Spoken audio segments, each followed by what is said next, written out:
bikin pemodelan ekonometrika begitu ya. Kita dari tahun 2002 atau 2002 oh ya dari 2002 sampai 2022 kita bikin pemodelan ekonometrika dan dari semua variabel untuk melihat bagaimana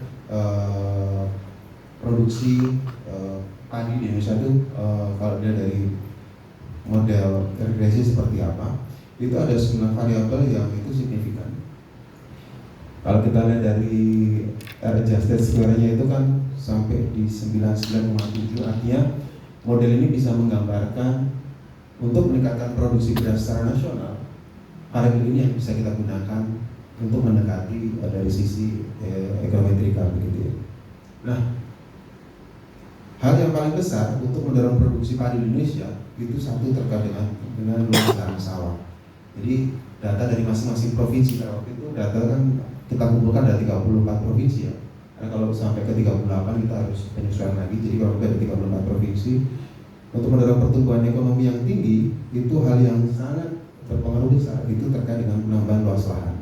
Jadi kalau seandainya kita tambah 1000 hektar, itu produksi padi tiap provinsi itu bisa naik hingga 4.300 ton. Lalu tadi terkait dengan petani ya, tadi juga disebut terkait dengan petani milenial makanya.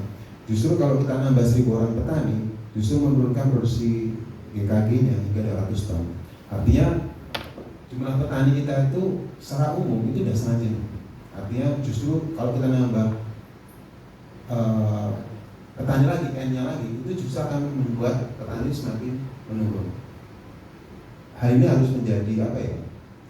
Harus menjadi perhatian bersama bahwa kehadiran petani semakin banyak di sektor pertanian apabila tidak disertai dengan teknologi yang pas, tidak disertai dengan kebijakan yang pas, justru akan kontraproduktif kalau dari pemodelan ini.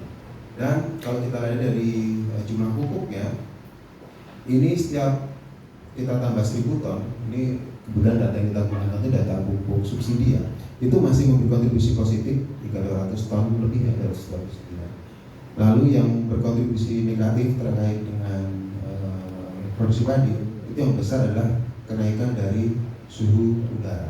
Jadi kalau suhu udara itu naik 1 derajat Celcius, itu masing-masing provinsi bahkan bisa menurunkan produksi GKG-nya hingga 4.500 ton. Jadi krisis iklim itu bukan menjadi sesuatu yang omong kosong lagi. Jadi ketika nanti suhu itu akan semakin panas, ancaman terhadap produksi pangan itu akan semakin besar.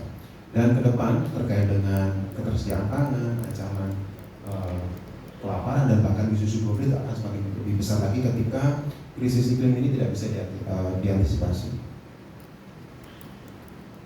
Nah, ini kalau nilai tukar ini justru tidak berpengaruh signifikan. Artinya kesejahteraan petani itu sudah tidak menjadi patokan lagi. Karena kalau kita lihat dari kondisi saat ini, hampir semua petani itu kan senior ya. Jarang sekali petani-petani muda yang mau masuk ke sektor ini, regenerasi masih lemah. Karena memang secara umum tidak memberikan kesejahteraan jauh lebih baik. Meskipun kalau kita lihat trennya sekarang memang masih bagus ya, bahkan trennya semakin naik, sekarang di sekitar 117. Artinya petani itu sejahtera. Tetapi secara umum generasi muda itu cenderung meninggalkan pertanian. Nah, bisa lagi yang terakhir.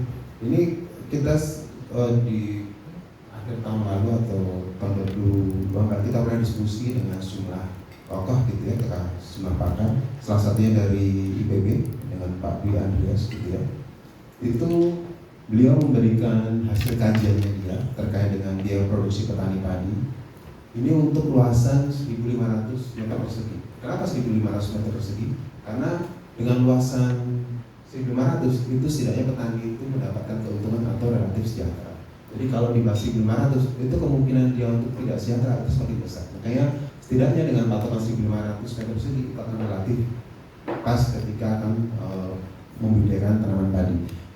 Kalau kita dari input yang digunakan dalam biaya produksi petani padi ini, ada yang menarik yaitu terkait dengan pupuk urea dan seterusnya. Itu ternyata itu dia hanya berkontribusi 3,6%. Jadi dari 5,8 juta ini itu dia hanya mengkontribusi cost biaya itu kurang dari 4%. Itu kan kalau kita ngomong persentase sesuatu yang relatif sangat kecil.